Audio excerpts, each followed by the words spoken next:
হ্যাঁ ভাই বোনেরা, দেখেন আমি এখন এই কৃত্রিমভাবে পরাগায়ন করব, কারণ ছাদের উপরে অনেক উঁচুতে তো এত প্রজাপতি কিংবা মৌমাছি কোনো কিছুই নাই, যার কারণে লাউ কিন্তু কম থাকবে।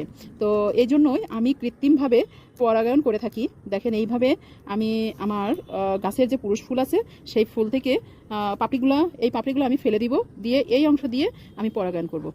হ্যাঁ দেখেন, আমি যেটা বললাম এই অংশটা দিয়ে আমি হচ্ছে কৃত্রিমভাবে পরাগায়ন করব। তো এই পরাগায়নটা দেখেন, এই লাউ ফুল কিন্তু এটা স্ত্রী ফুল। এই স্ত্রী ফুলের মধ্যে আমি এইভাবে দিয়ে দিব, এইভাবে ঘুরিয়ে দিয়ে দিলে কিন্তু আমার পরাগায়নটা হয়ে গেল। এই যে আরেকটি ফুল আছে দেখেন, আমি এই ফুলের মধ্যেও সেমভাবে এই পরাগায়নটা করে দিচ্ছি।